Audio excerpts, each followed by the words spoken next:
ओम नमो नारायण, हर हर महादेव। आदेश आदेश आदेश। आप सब लोग जैसा सोच रहे हैं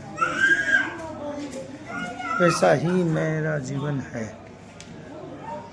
मैं आज लगभग कितने वर्षों से दुनिया को देख रहा हूँ बड़े करीब से। ये देखिए, मैं देखने के लिए इसलिए बोलता हूँ, ये संसार करीब से देखने को बना। ये देखिए, ये लगभग जो है 1984 से इस स्थान को मैं देख रहा हूँ। जब ये बना, ये है, इसमें सुधार बहुत दिनों के बाद हुआ, लेकिन हुआ। सुधार होते होते लेकिन 84 के बाद ये सुधार यहाँ का हुआ। और अब यहाँ पर धीरे धीरे इतना कार्य कोई भी है, यदि वो कार्य सुधार नहीं किया जाता तो काम बिगड़ जाता है। लेकिन किसी समय ये कुर्सी बहुत ऊंची थी, आज नीचे दब गई, ऊंचा ऊपर उठाया गया। नीचा ऊपर उठता ही उठता है, आज नहीं तो कल ये उठता है। ये स्टेशन सिराथू, ये सिराथू स्टेशन। देखो, यहाँ से लोग आ रहे हैं, जा रहे हैं। मैं तुम्हें पूरी वीडियो दिखाना चाहता हूँ कि जब देखिए ये सावधान,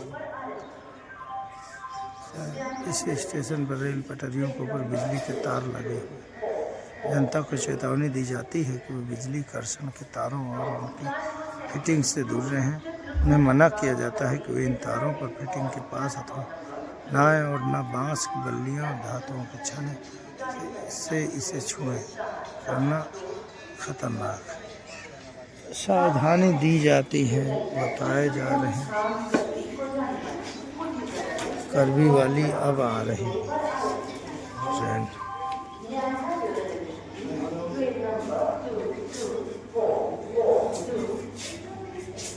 सफाई भी यहाँ हो रही है सब एक तरह से, लेकिन जनता ही गंदगी करती है। अब ये करवी से चित्रकूट को जाने वाली गाड़ी आ रही है और इसके लिए जो है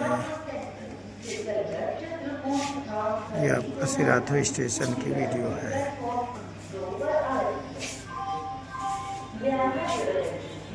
देखिए, सवेरे सवेरे प्रातःकाल की बेला मैं देख रहा हूँ। हर प्राणी जो जितने दिन के लिए आया है उतने ही दिन इस दुनिया में रहता है। सुख भोगने के लिए आया है, सुख भोगता है। ये सोंटा टेक रहा हूँ, ये सोंटा है मेरा, ये शस्त्र है, लिए रहता हूँ मैं। और मैं बैठ गया।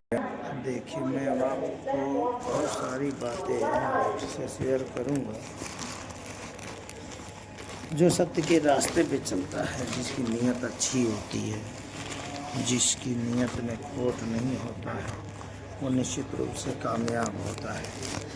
जिसकी नीयत में खोट होता है भैया, वो कभी कामयाब नहीं होता। जैसा कि नीयत में खोट, मैं भी इंतज़ार कर रहा हूँ ट्रेन का। अगर मेरी नीयत में खोट नहीं है तो मैं अपनी मंजिल को ज़रूर पहुँचूँगा, समय बेशक कितना भी लग जाए। बस मैं इन्हीं सब बातों को बताता अपना जीवन धीरे धीरे पूर्ण करता हूँ। और समय बीत रहा है, जीवन बीत रहा है। इतने दिनों के लिए आया, आप जो जिस तरह से समय बिताएंगे वैसा बीतेगा। जैसा आप वक्त के बहाव में बहते चले जाएंगे। और यदि आप समय को नहीं बिता पा रहे हैं, खुशी से बिताएं या गम से, जो आपके कर्म में लेख लिखे हैं वो तो आपको भोगने ही पड़ते हैं। जीवन बहुत बहुत ही सहज भी है, सरल भी है, और संघर्ष भी है और कठिन भी है। मैं सरलता को देखता हूँ।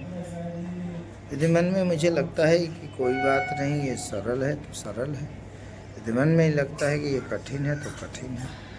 बस आप कठिन हो चाहे सरल हो, जब आप चल पड़ेंगे, आपको लगन लग जाएगी कि मुझे यहाँ जाना है, तो फिर आपके अंदर से आत्मा भी आपकी लगन उठाएगी।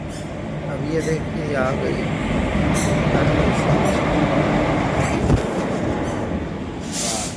मैं ये बोलता हूँ कि मक्खी दो होती है, एक होती है ये मक्खी और एक होती है मधुमक्खी। दो होती है ना। तो जो साधारण मक्खियाँ होती हैं घर परिवार में, वो कहाँ बैठती हैं? नाली में भी बैठती हैं, सुंदर जगह में भी बैठती हैं, बदबू जगह में भी बैठती हैं। और हम आपके यहाँ आज से नहीं, जब से आप हमें जानते हो, आज कई वर्षों से मैं आपके यहाँ आ रहा हूँ, और साधु संतों का घर में आना बड़ा शुभ होता है।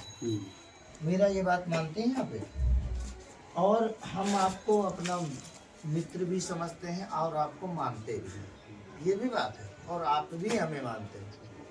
तो मैं बताता हूँ कि मक्खी की बात है। तो यदि मक्खी जो है आप कहीं बैठती है तो गंदगी में भी बैठती है और अच्छे जगह में बैठती है, तो वो क्या कहते, गंदगी से आके अच्छी जगह में बैठती है तो बीमारी आ जाती है, आती है कि नहीं। और जो एक मधुमक्खी है वो गंदगी में नहीं बैठती, वो कहाँ बैठती है?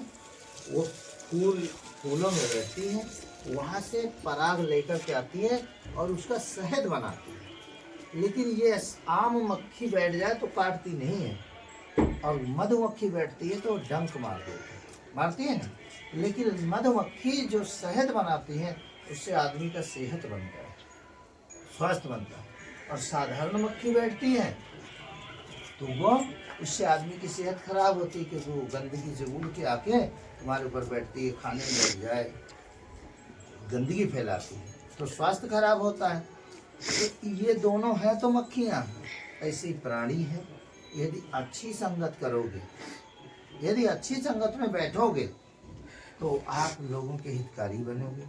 यदि आप गलत संगत में बैठोगे तो आप गलत कार्य हो जाएगा। बाबा तुम संगत खराब ही कौन दिन तुम्हें जब गाड़ी फक्कर दे हैं, बहुत बुरी बुरी गाड़ी देते हैं गुदल के सामने, तब वीडियो बना के तुम्हारे लगे भेजा। हाँ, वीडियो ऐसा है। देखिए आज चंद्रशेखर जी, हम आज आपसे हम आपने बोला तो हम तुरंत आए। आपने बोला था उस दिन, हम आए, और हमने आपको फ़ोन कई बार फ़ोन किया, और मुझे आने में देर हो गई थी। रात को 9:30 सवा 9 बज गया लगभग वहाँ से आने में। तो मैंने आपको फ़ोन किया, बताओ तो हम पिकअप कर लेते वही तो फ़ोन आपको फ़ोन कर रहे थे। कई कॉल आपको करने के बाद जब आप मार्ग नहीं मिला हमें, हमने सोचा कि आप रिसीव कर लेंगे, और उनके पास रात है, कोई ऐसा कोई रास्ता नहीं मिल पाया, तो हम बड़े परेशान हुए। और साधु संतों का जीवन इतना आसान नहीं है। हर कार्य तो आसान है, लेकिन भगवान का भजन करना, इस मन को एक जगह एकाग्र करना बहुत कठिन काम। इसके बाद दुनिया में साधु एक पानी बहाव बह रहा है, जैसा सब लोग जा रहे हैं वैसे जाने में तो कोई दिक्कत नहीं है, आदमी धक्का भी लगा देता है। यदि उल्टा चले तो कितना जोर लगेगा। ये तो साधु उल्टा चलता है। दुनिया अगर इधर जा रही है तो साधु का काम उल्टा है। लोग काम में लग रहे हैं, कमाने में लग रहे हैं, लेकिन साधु कहता है मैं भजन करूँगा, न खाने की चिंता करेगा न पीने की, और जो मिल गया उसमें संतोष करेगा। तो साधु का संसार से एक अलग हो जाता है। इसीलिए साधुओं को लोग आदर्श से पूजते हैं, मानते हैं ना। तो आपसे हमारा ये बड़ी भारी आपसे आदेश है हमारा कि यदि आपके घर में बच्चे आपके खुश नहीं हैं, आपके बच्चे आपसे संतुष्ट नहीं हैं, तो आपका ये कमाना और आपका अपने परिवार का चलाना व्यर्थ हो जाएगा। अगर आपके बच्चे खुश हैं तो आपका ये दुनिया में कम से कम इधर है और चाहे उधर है, एक तो आप घर परिवार की गृहस्थी भी है और गृहस्थी आपसे खुश नहीं है, 5 लोग नहीं खुश हैं, तो आप पूरी दुनिया को खुश कर लो, कोई फायदा नहीं। यदि आपके बच्चे भूखे बैठे हैं तो आप बाहर कितना भी दान कर दें, धर्म कर दें, सब व्यर्थ हो जाए। ये बात मानते हैं आप? तो आप ये मुझे बताएं, अभी रुको, पहले आप हमें बताएं, क्या आप ये आपकी शिकायत कि अब आपकी हमें मिलेगी, आप यहाँ नहीं मिलेगी? अरे हमारे पास कोई शिकायत नहीं, नहीं, हमारी है। नहीं, ऐसा है बच्चे घर में अगर नारी का सम्मान नहीं है तो आपके घर में बरकत कैसे होगी? घर में सम्मान है तो उन्होंने बोला, आप दिखाइए, उधर दिखाइए, इधर भी दिखाइए, देखो चेहरा उतरा हुआ है। उन्होंने अगर नहीं बोला होता तो हम बोलते नहीं। हाँ, पल्स बढ़ी जाती है थोड़ा। आप भी इनके मन का भी ऐसा है, घर की लक्ष्मी है, आप गलत कार्य आप नहीं करें। गलत काम का मतलब आप गुटखा भी बहुत खाते हैं, ये भी तुम्हारे दांत खराब हो रहे हैं। खाई थी आपके दांतों में आपकी बंद कर दे लाला सुंदरता, दांतों में बड़ी सुंदरता थी आपकी, ठीक ही नहीं थी? अगर तो क्या है, समय के हिसाब से बदलाव होता रहता है। आप परिवर्तन करिए। तुम पहले हमारे साथ रहे हो, हाँ थे, लाइन में रहे, आज भी आपके साथ साधु हो, हमने जैकेट पहने हैं। लेकिन हमने आज हम बैठे हैं, अभी आपके गांव से कहीं से भी निकलेंगे तो संत का सम्मान आदमी करता है, अच्छे कर्म का सम्मान होता है। अभी आपने अपने साथी को ही आपके हृदय में आत्मा में छोड़ दिया, क्योंकि गलत कर्म का की वजह से, गलत काम की वजह से छोड़ा ना आप। हाँ जी,